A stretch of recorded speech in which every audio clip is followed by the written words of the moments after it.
Hey everyone, Gill Gross here, and it is time for another Mailbag, where I answer your questions, your hot takes, your observations, and ultimately your comments on tennis or anything else. Posted on the YouTube community tab over 24 hours ago.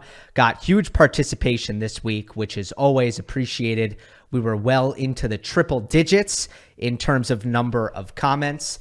Some Indian Wells stuff, some fun, creative, evergreen comments in there as well, and I can't wait to get into it. Let's get to the first comment. It is from member A Mug's Game. Hi, Gil. This is a WTA related question. It's a bit different, so I hope your viewers would be interested. There have been a lot of one-time slam winners in women's tennis over the past 10 years. Since 2013, there has been Bartoli, Pineda, Stevens, Ostapenko, Wozniacki, Andreescu, Kenin, Krejcikova, Raducanu, Rybakina, Vondrousova, and Goff. Could you rank these players from worst to best? You can approach it from the point of view of who you think has had the best career or who's the overall best player, or you might prefer to rank them in terms of peak performance from what you have seen so far, given that many of these players aren't even close to retirement yet, or both. Also curious to know which of these players you most enjoy watching play, but that might be going too far. I haven't seen a question like this in the mailbag yet, so hopefully it will catch your interest. Yeah, it certainly is an interesting one, and it got 20 likes, so a lot of people were certainly interested by this. So thank you for the comment, and thank you for being a member. If you'd like to contribute to the channel, you can hit the join button on YouTube to become a member. It is a donation of $2 per month. Highly appreciated, highly helpful. So, okay, there are multiple ways to approach this question. I'm going to do it in the way that feels most natural to me, which is to kind of just put these players in categories in my mind. And you asked me to go worst to best, but I'm going to go best to worst if that's all right. So the first category, going again best to worst, are the players who are likely to leave this list. You know, there are two players on here. I'd be shocked if they retire as one slam winners. Very shocked. So obviously that elevates them above the rest, and that is Coco Gauff and Elena Rybakina. After that, there's one name that stands out as a player who sustained excellence over a long period of time. And I'm talking, when I say excellence, I'm talking tier one, elite level excellence. Caroline Wozniacki. So I think she's in that second category by herself. If you look at her career, and I'm looking at it right now, somebody who won the WTA year-end finals, made a final of the year-end championships as well, made 3 major finals, ended up winning one of them, but then there's an additional 1, 2, 3, 4 semifinals. And then at the Masters 1000 level, she won 6 1000 titles and several other finals. So you look at Wozniacki as a player, I think we understand the reasons why she didn't win more majors, but just looking at the excellence she sustained, even weeks at number one, another thing that, you know, Wozniacki has a lot of weeks at number one. She's almost unlucky to only come away with one. Again, we understand the reasons, but most players who profile like Wozniacki in terms of how many final weekends she made at slams, how many 1000s she won, most players who are able to accomplish those things, weeks at number one, win more than one major. So Gauff, Rybakina, Wozniacki. Then it gets a lot more crowded. I think this second category, players who I am not surprised with that they won a major. Like the fact that they won a major makes a lot of sense, does not surprise me. But the fact that they haven't won more also doesn't really surprise me.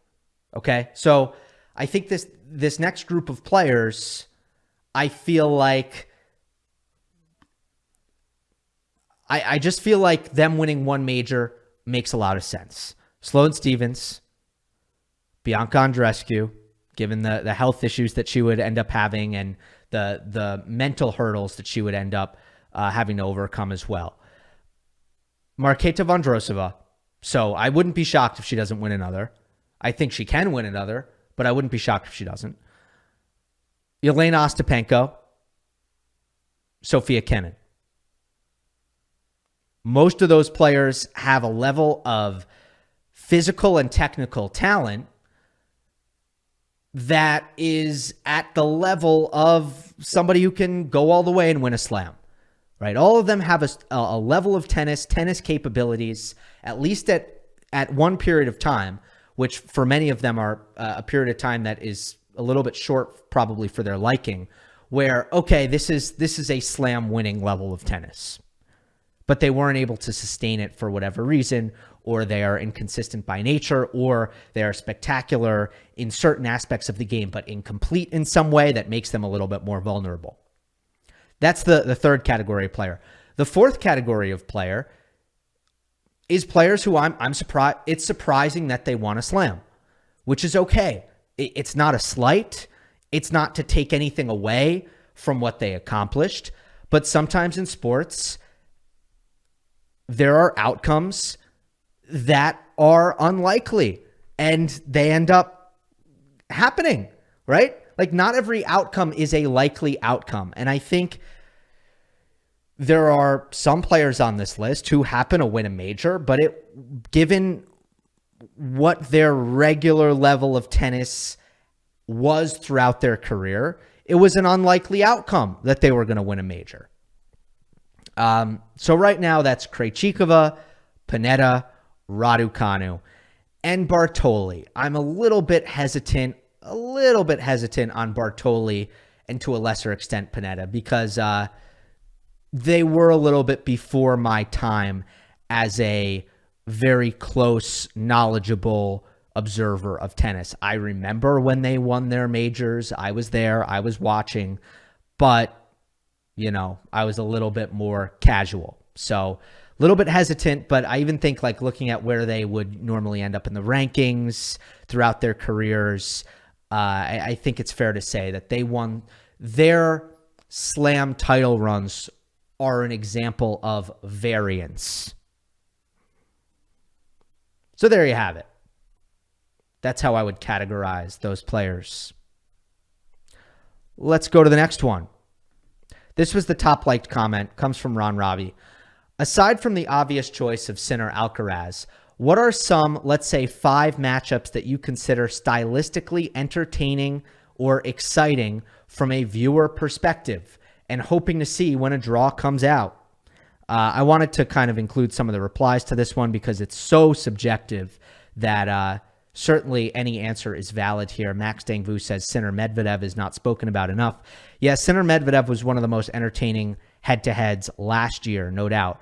And then someone else is weighing in and says Shelton versus Alcaraz, Sinner versus Rune, Medvedev versus Shelton, Rune versus Medvedev, Djokovic versus Sinner, Alcaraz, Rune. Yeah, I mean, look, I think there are certain players at the top of the game that it's gonna be pretty simple, right? Any combination of the players are gonna create head-to-heads and matchups that I personally think are highly interesting and highly entertaining. At the end of the day, what I love is elite level tennis. And when two elite players face off against each other, to me, there is basically nothing better on this planet. So there aren't a lot of combinations that I think don't work in this respect. It is also, when you think about the number of combinations, it's overwhelming. I was actually thinking about it. I was thinking, how many matchups are in the top 20? And with my very feeble, borderline insufficient math skills, I had to Google this because it is kind of complicated, right? I Googled how many combinations of 2 are possible in a set of 20. And yeah, like this sounds like some sort of, AP level math question, but Google told me 190. There was a website. I forget what this is called, but yeah, 190 different possible matchups in the top 20. So it's pretty overwhelming. You can't consider all of them, right? But a couple that came to my head, I agree on Sinner versus Medvedev. Unpredictability is a big factor for me. Like, I like head-to-heads that have gone back and forth quite a bit, head-to-heads that I'm kind of thinking like, I don't know who has the edge here. Tsitsipas versus Rublev has always been a good one. I feel like they've gone back and forth quite a bit. And then there are some that are just based on storyline, like Rune versus Alcaraz. I always want that. I always like that. You know, just because look, first of all, they both play a very exciting brand of all-court tennis, but Holger feels like he should be on Carlitos's level, mentioned alongside Carlitos. I think Holger feels that way, and it's nice to see Rune kind of take the court and try to prove that, you know? And I don't think that matchup has happened enough. So I always root for that to happen. Fritz versus Paul right now would be a lot of fun. Again, I mentioned at the top that I'm concerned for Tommy at the moment, but that is such a fascinating contrast to me. They are one ranking spot apart. They obviously are going to be in a battle for the position of top ranked American. And it's a guy in Fritz who hits the ball so beautifully but doesn't move as well. A guy in Tommy who moves around the court so beautifully but doesn't hit the ball as well. And I find that to be a fascinating little head-to-head. They've played some epics also. Acapulco last year was insane. I like to watch Hugo Humbert play top players on grass. Why? Because he can challenge them. And he's a fascinating player to watch in general, but I always find that interesting. There are players like Shelton at night on Arthur Ashe at the U.S. Open. Always sign me up for that. There is a certain energy that is associated with that combination that I got to see in person. Shelton Tiafoe quarterfinal night session on Ashe. And I know that won't go down as some sort of awesome match, you know, in terms of quality. But I'm telling you, the energy that Shelton brought to that and the connection that he had with that crowd was special. So, look, I can go on and on here. This is not an easy question to me. I know that it got 50 likes and people, you know, I hope this answer wasn't disappointing, but those are the kind of some of the things that sprung into my mind. Next one from Red Leggett. Does Carlos's variety end up being the thing that separates him long-term from Sinner? If Carlos continues this risk-averse sound tennis, I'm not sure Sinner will ever be diverse enough and athletic enough, regardless of Sinner's clear power advantage in all aspects, to win consistently at majors. Okay, there are a few things that I would push back on here. The first thing is, yes, Alcaraz found a more high percentage balance at Indian Wells. He was able to rein in his shot selection, add more height, more spin on the forehand, mix up his speeds, take a little bit of pace off at times as well. And that certainly helped him. But that's just 1 week. So I wouldn't say that in 1 week Alcaraz has gotten to a place where he's closed the consistency gap that potentially exists between him and Jannik. That said, I understand the question you're asking. There's one other thing I want to address, which is Sinner's clear power advantage. That's another thing that I don't think is as clear as maybe you think it is, right? Alcaraz's forehand is the heaviest in the world. I think when he has time on the ball, it's a little bit heavier than Sinner's. Now, Jannik it might be easier for Jannik to produce high ball speeds over and over again without missing, and Sinner probably doesn't need as much time to produce the high ball speeds. I think Alcaraz gets rushed more easily and also probably doesn't produce as much pace when he's on the run compared to Sinner. But if you're loading up on a forehand middle of the court And it's just, here's a ball to attack. Like, I'm feeding the ball nice and easy, lands right in the middle of the court, and just wail on it. Alcaraz, I think, actually hits harder than Sinner. Okay, so with those caveats aside, the basis of your comment is very, very much relevant and very much on point, because it goes back to the way I looked at the Sinner versus Alcaraz debate, so to speak, when it was in its infancy. Like, I made a video, Sinner versus Alcaraz, who's better, back in 2021.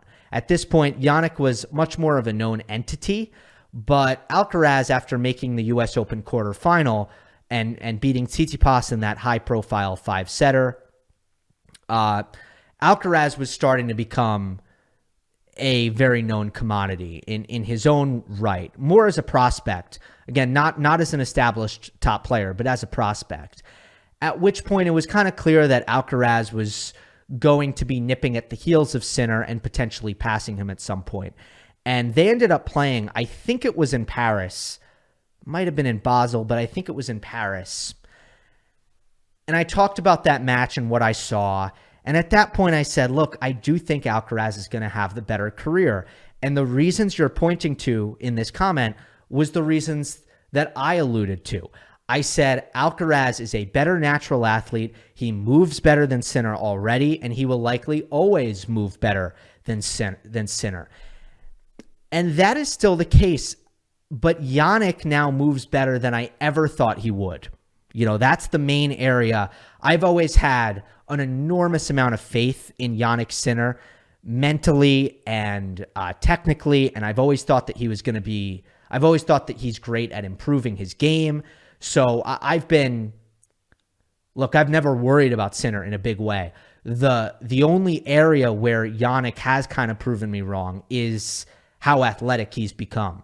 Because when I saw him as a young player, I just thought he wasn't given the gift of elite athleticism. Like, I didn't think that God graced him with that, but clearly that was wrong, because he now moves extremely well, really by any standard. So is it an Alcaraz level of court coverage? No. Will it ever beat? No. But I got to say, like, Sinner has done a great job of minimizing that gap. And then the second thing was the auxiliary shots, the creativity, and the improvisational aspects of the game, particularly when it comes to playing in the forecourt, playing drop shots, playing volleys, playing slice. When the point breaks down and it becomes a cat and mouse situation, who's better, and all of those things. Where Alcaraz, way back in 2021, clearly had a huge advantage over Sinner. Still does. But again, Jannik has done a really good job of making himself highly competent, pretty good in all of these areas, all things considered. But he probably will never be Carlos. Like, Alcaraz does things in terms of his touch and his hands that are as good as I've ever seen outside of, like, Federer and John McEnroe. Like, that's how good Alcaraz's touch is. So Sinner, as hard as he is working on it, it will probably never get to that.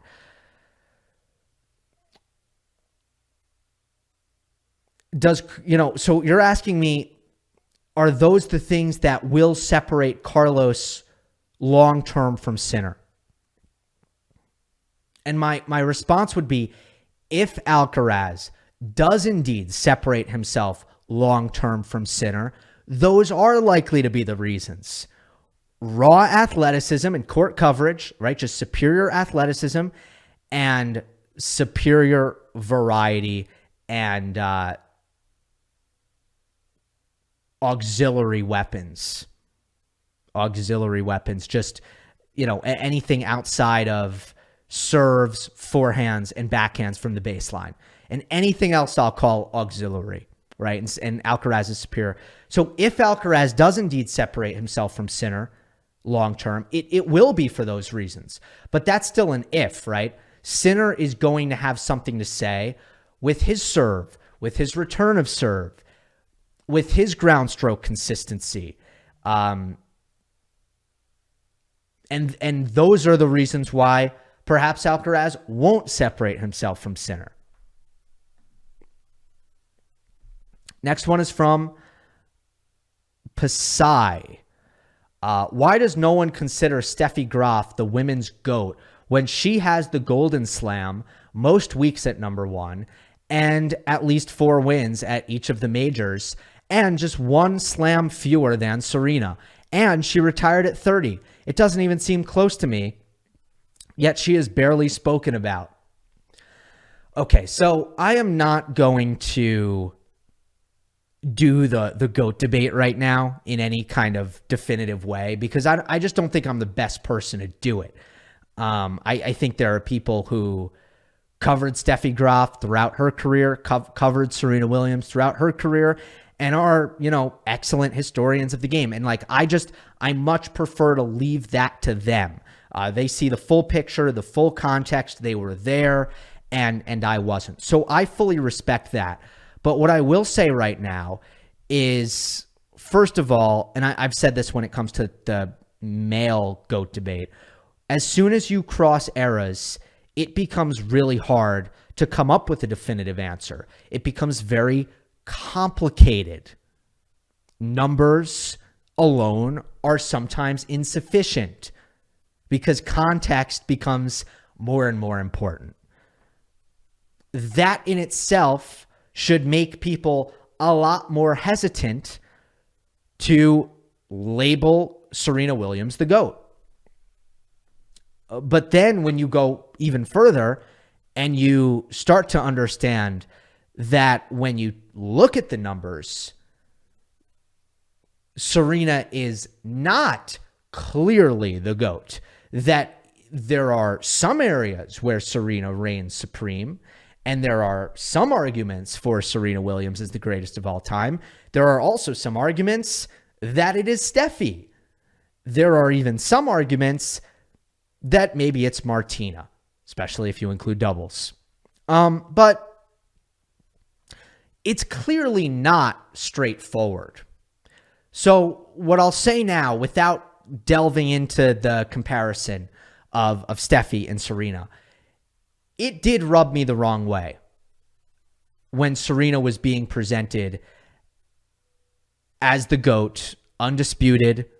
Let's just say it what it is on an official capacity, as if she had some right to that title. When she was on her retirement tour, it did rub me the wrong way. Now, it was not the time for me to say that. So if you asked me this at that time, in the heat of the moment, I would have kept my mouth shut. Not because I would have feared the backlash. Believe me, that is not the reason. The reason is that moment in time was about celebrating Serena, not comparing her to others, not, bringing any negativity to the conversation. Like it would have just been inappropriate at the time. I think enough distance has passed that I was glad to see this comment pop up because I don't think it was right. Like she was introduced to center court, and I will admit, was it kind of cool? Did it make the moment a little bit more epic? Yes. But when she walked onto court, I don't know if it was every match, but I know for certain it was the first match that she walked on at the U.S. Open in 2021. She was introduced as the GOAT. Was that right? I don't think so. By the book, I don't think that was right. This wasn't important enough to really get in the way of the celebration, but I also think that it's pretty easy for me to say this, and it's pretty clear to anyone who looks at it objectively. Serena is not clearly the GOAT. Steffi is very much in the conversation. Next one is from Glenn Brewster. Medvedev overperforms expectations again in Indian Wells. I was so impressed by his willingness to throw out his old playbook and reinvent the way he plays Carlos with his baseline return position. Did you notice any other changes that he made? What else can he do to defeat Carlos? Well, I agree with you. There was a major improvement compared to even last year when he played Alcaraz. He took away the path of least resistance for Alcaraz, in the head-to-head, which was a lot of serve and volley and a lot of serve plus drop shot. The first ball drop shot, you'll remember when they played last year at Indian Wells, was basically an automatic point winner for Alcaraz. And the serve and volley was pretty close to being that as well. So at least on this occasion, with Medvedev's return position, he took those options away for the most part. He made Alcaraz beat him in baseline rallies. That was lower percentage for Carlitos. It made things harder on Carlitos. And in the end, he still got the job done. Now, Medvedev also, he did surrender more missed returns than usual because of the closer return position. But I think all in all, the return strategy ended up being successful. And I think if you're Medvedev, here's the mindset that you look at it. You say, these are Alcaraz's best conditions as far as hardcourt is concerned. I was more competitive, and I did not serve even close to my best. So looking at it from a glass half full perspective, if you're Daniil, it's if the conditions were more normal, like they are for most of the year on hard courts, not like Indian Wells, and I serve better, and I implement the same return strategy, now I have something going here. Now I have a really good mix of tactics and paths to victory to beat Alcaraz on hard court. So Daniil should feel really good about himself. Other things besides his closer return position, I just think in general there's more aggression in Medvedev's game, and he wants to come forward more often. He wants to hit a little bit bigger from the back of the court when he has balls to attack. And he's just trying to get more comfortable with the offensive side of baseline tennis and the transition game. Whereas I think in the past, he has coasted more on, playing neutral, playing defense, and that's been his baseline game. And I think he is definitely broadening his horizons in that respect. If his serve, and I think I don't want to talk too much about it right now because I think there are comments about it in the mailbag, but if he can go back to serving the way Daniil Medvedev was serving at his peak, he's going to be a real problem to deal with. He will be the best version of himself that we have ever seen. Next comment is from Austin. Can Sinner compete with Alcaraz on clay? When Novak retires, do you expect Alcaraz to dominate the clay?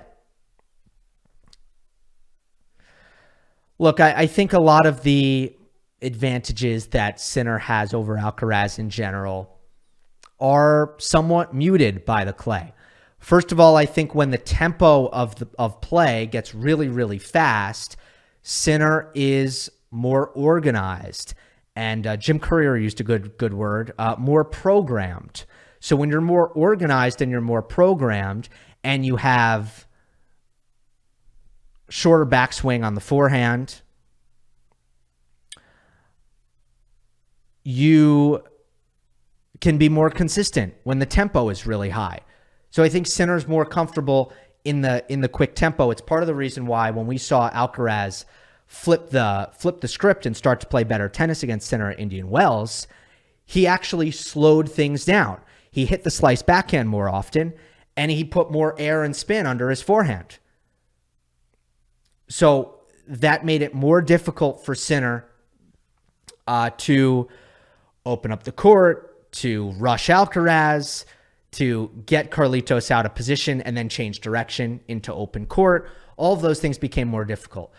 On clay, when the game slows down a little bit more, that favors Alcaraz. And the second part of the equation is just the serve return battle. Sinner is still a better server than Alcaraz. Sinner is still a better returner than Alcaraz. The more points that are affected by the first couple shots of the rally, we're talking about free points. We're talking about serve +1 points, service winners, aces, aggressive second serve returns, which is an area that Sinner, Alcaraz is very good at attacking second serves with his return, but Sinner is still better at it. So when the conditions are quicker, a larger portion of the pie is going to be these quick bang bang points where the serve and the return are deciding the outcomes. On the clay, there's going to be more neutral baseline rallies. Is that better for Alcaraz? Does that make his athleticism stand out more? His creativity and his variety and point construction stand out more? Does it help his forehand? All of those things. It helps Alcaraz. It hurts Sinner. So, look, without hesitation, I will say that clay helps Alcaraz against Sinner. At least it should. But I will also say that we have not seen Alcaraz 2.0 on clay. And you can look at the statistics right now, or you can look at Sinner's clay court season last year, and you can easily come to the conclusion that Jannik's worst surface is clay. I find that to be completely misleading at this time. Sinner clearly was a better player from after last year's U.S. Open and beyond. And he hasn't played a clay court season in the current iteration of who he is right now. Just hasn't happened. So I don't read into those stats. And I think in general, Jannik's game is going to translate just fine to the clay. There's nothing about his game that concerns me in clay court conditions.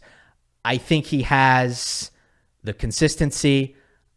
I think he has the movement. The weight of shot certainly is going to be an asset on the clay. He's going to be able to hit through the courts. I think he can finish short. His drop shot and his drop volleys are going to be key. And I think he's going to use them often on the clay, and we're going to see just how good they are. But the fact that he's willing to go to them now, it's going to provide him an opportunity to finish short in the court. There's nothing. I have zero concerns for Sinner moving on to the clay, but it certainly helps Alcaraz in the head-to-head more generally. Next one from Dr. Fearfall. Thoughts on the new tennis game TopSpin 2K25, which is coming out in a few weeks. A lot of players were seen testing it last week at Indian Wells. Personally, I have been waiting for a good tennis game for many years. TopSpin 4 was the last good tennis console game, in my opinion. As we are a similar age, I was wondering, did you play any tennis games when you were younger, and did you intend to try TopSpin 2K25? The only two games I played when I was younger was TopSpin 4 and Wii Tennis, if you're going to even count that. But I was very into sports video games when I was in middle school and high school. So I know international audiences, every place calls school different things. That's from ages like 12 or no, younger. I was into video games from 10 to 17 years old, essentially. And I'd play a lot of sports video games.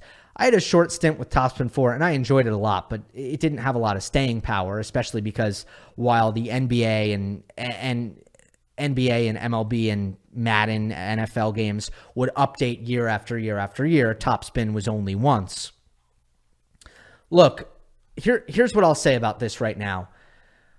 I don't know if this is going to be how successful TopSpin 2K25 is going to be, how popular it's going to be. I have not played it. I did not get to play it, so I don't know how good it is.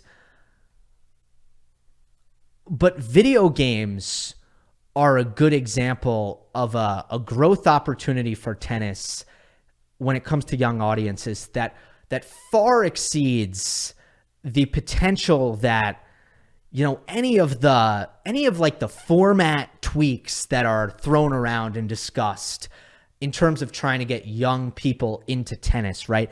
So, for example, when people say like the third set should be a 10-point tiebreak, or majors should be best of 3 sets, or there needs to be a shot clock,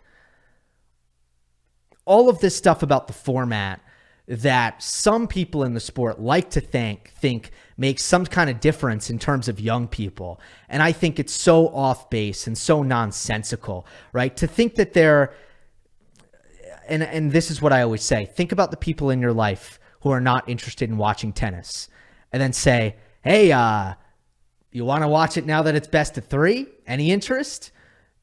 Nobody goes from, yes, I want to watch best of 3 to no, I don't want to watch best of 5. I have yet to meet those kinds of people, and I scarcely think they exist. Now, on the other hand, you look at something like a video game. Now, here's something that can make a major impact. How many people do I know who started watching European soccer because of FIFA? Holy crap, a lot. Like, potentially the biggest entry point into European soccer amongst U.S. children is FIFA. And why? Because FIFA's a kick-ass video game. Like, FIFA is awesome. FIFA is tons of fun. And, it gets people to learn the players, learn the teams, figure out what a through ball is, figure out what formations they're into, learn what offsides is. All of these kind of initial barriers to entry that exist when it comes to any sports. And a really fun game like FIFA can knock down all of those walls and bring people into the sport. Video games, if they're successful, they make a difference. They bring young people in, not format changes. Again, I can't talk about TopSpin 2K25 right now because I don't know if it's any good and I haven't played it, so I can't speak to that stuff. But I will speak to the potential power of video games, and it is absolutely enormous. Here's one that only got 3 likes, but it's from a member in Plains and Palm Trees, 747. Hi, Gill. Always appreciate your work. Especially enjoyed hearing your commentary during the Arizona tournament. Thank you. My question is regarding what you said on air during the delay-riddled Berrettini versus Cazaux match. Let me start by saying it was very scary to see what happened to Arthur in Miami, and I'm glad there doesn't seem to be anything seriously wrong, and I hope he recovers fully and quickly. The question, you mentioned in your commentary that he's a very athletic, explosive player, and that his pre-match warm-ups are also high intensity, calling them boxer-like. I'm curious about that. Could you elaborate? Sure. So it's not just physical, it's also mental.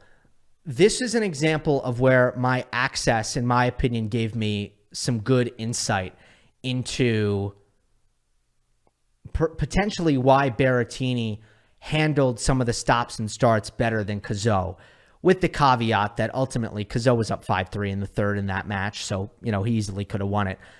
But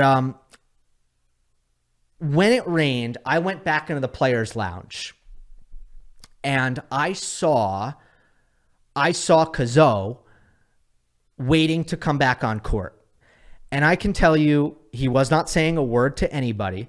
He had his headphones in, wasn't even looking up. He was basically staring into one spot, completely locked in, trying to keep his focus, like laser focus. And I thought to myself, wow, so, there's a guy who is trying to stay fully locked in during the rain delay. He does not want his mind to wander for a moment. Like, this dude is ready to go. And at first I'm like, okay, that's good stuff by Arthur. Like, way to stay focused, But there is a flip side. There's a flip side to that, which is When the rain delay is 5 hours, that is exhausting. It is very tiresome to do that. So, not to mention, in his warm-ups, he was just jumping around and doing tons of dynamic warm-ups constantly. He was a ball of energy like Rafa. Everything you see from Nadal, you may have saw it in Breakpoint with the highly intense warm-ups. It's not like everybody does dynamic warm-ups, but I think there's a range to how much energy you put into it. And I think some players are at a 3, some players at a 5, some players are at an 8. Nadal's at a 10, Cazot's at a 10, where they're really going at it. And again, if you're doing that 4 times in a 24-hour period, that becomes very tiresome. That's not to say that Arthur's doing anything wrong. It's just that in this specific circumstance, compared to Berrettini, who is much more talkative, is kind of hanging out, chilling, on his phone, checking Instagram. And I don't know for a fact he was checking Instagram, but I do know that he went to his phone during the rain delay. Arthur didn't. He literally was staring at a spot on the wall. That's how focused he was staying.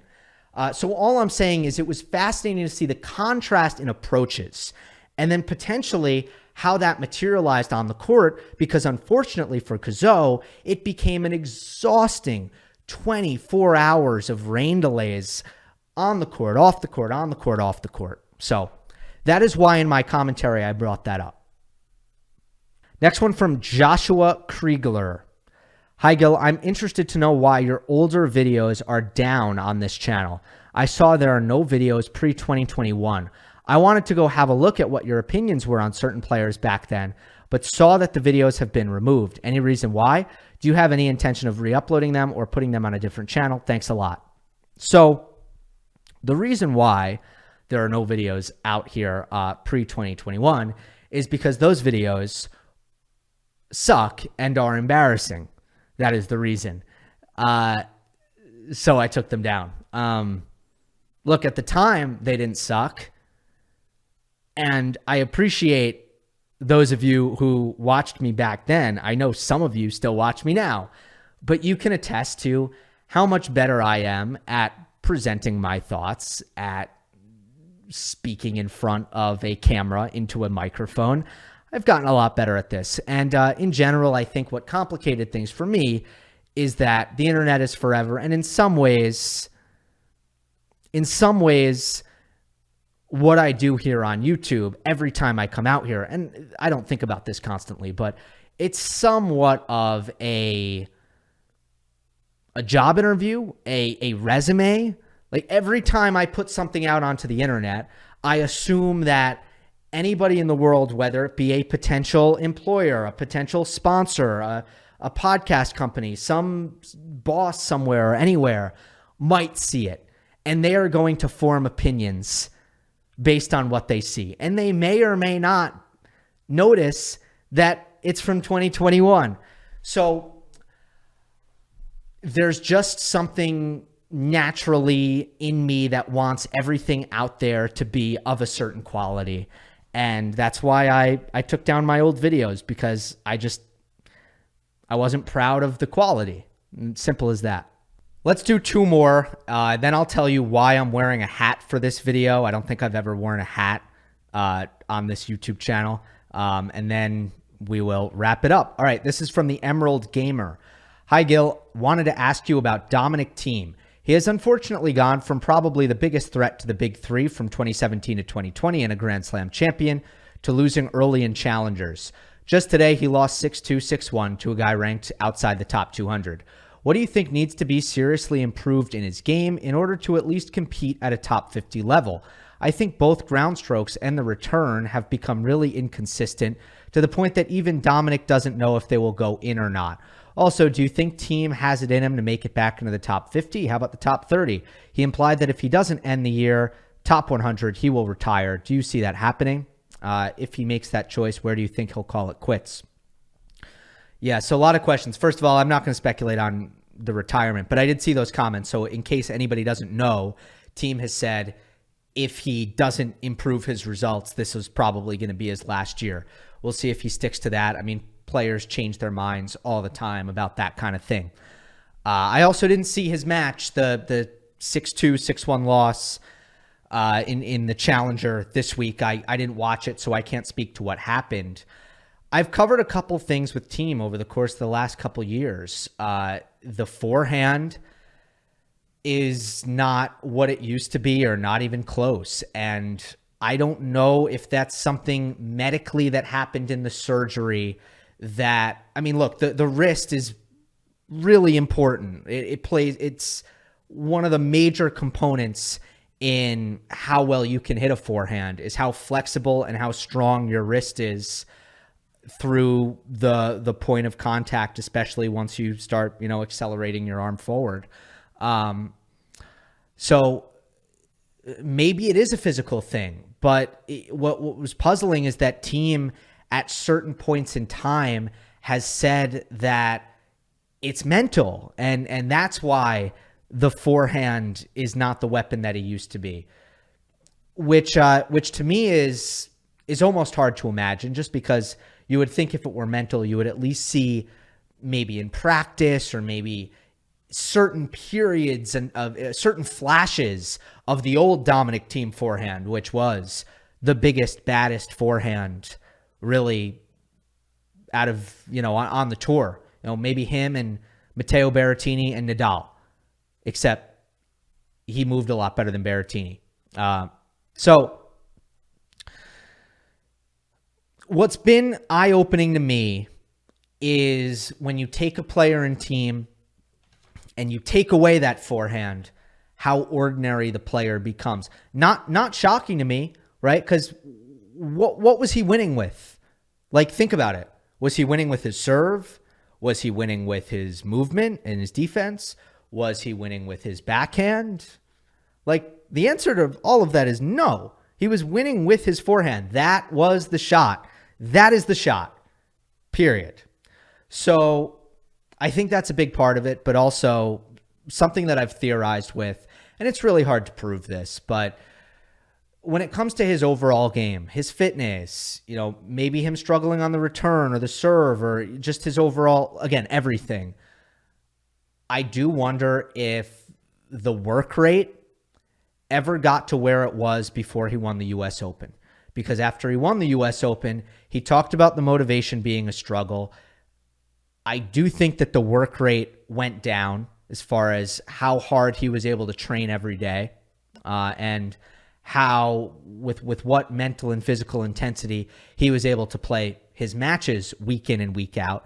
And I think that stuff went down, and he was not having a good 2021 season, and that was before he got injured. So I don't know if the fire in his belly that admittedly was diminished after winning the U.S. Open ever made a full recovery.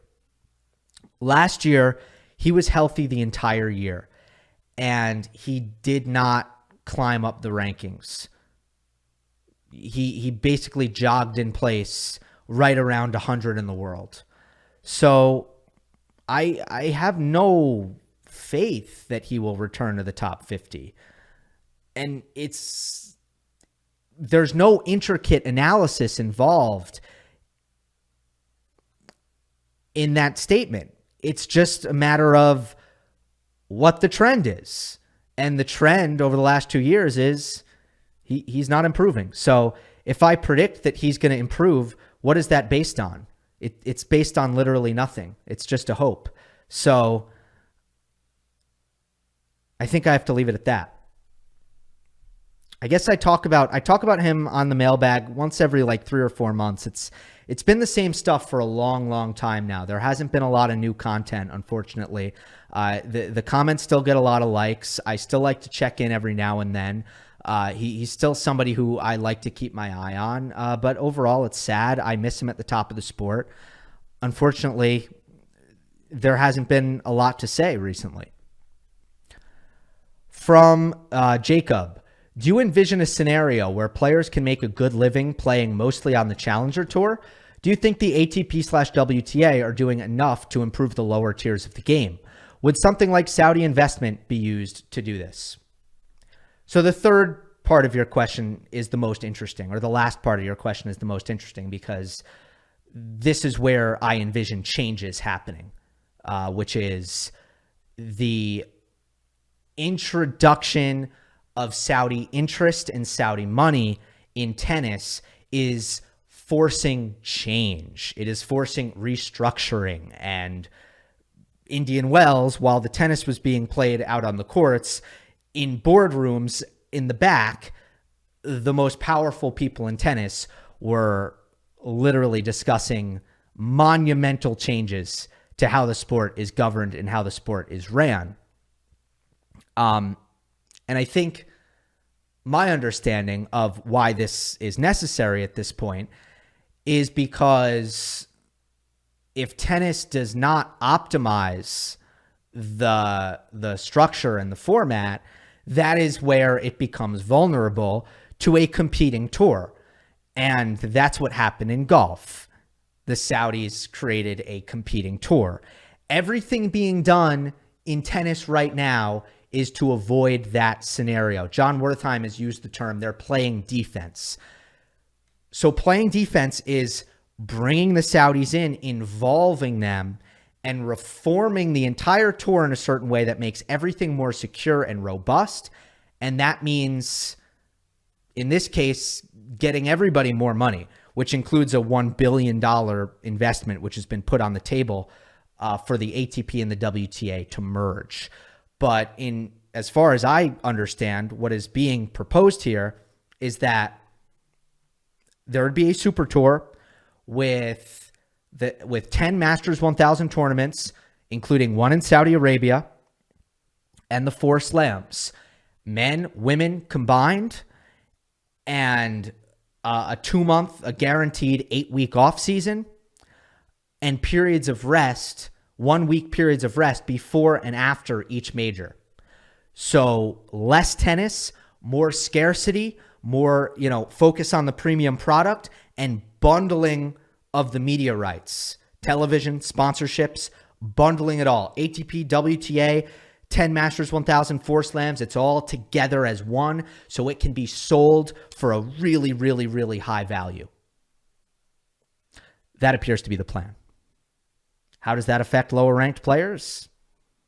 It completely cuts them out. But before we go all, the world is doomed, the sky is falling, there is always going to be a place for some sort of a transition tour, right? There needs to be a way that you can get on this super tour, and obviously what happens when you go off of it because your results don't keep up. And there needs to be tournaments week in and week out to be played on a developmental or on a lower rung of tennis. I just don't know if that's going to be a part of the tour anymore. So I don't know what the change is going to bring. It can bring more money. It can bring less money. But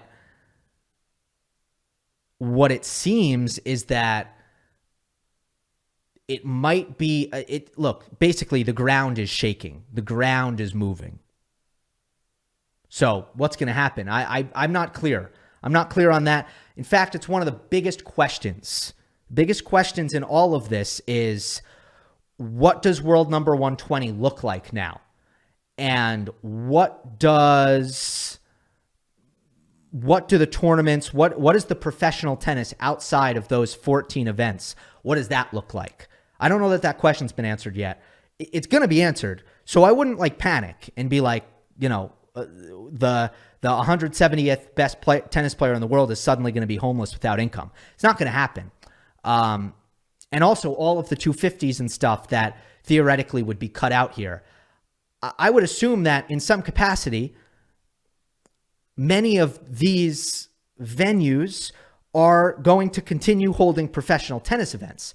It just might not be a part of this super tour that's being created. And I don't know what that means, and it's hard to say if it's good or it's bad, but it is what it is right now. So let's see what happens. All right, last one. It is just kind of a little fun one to end on, I think.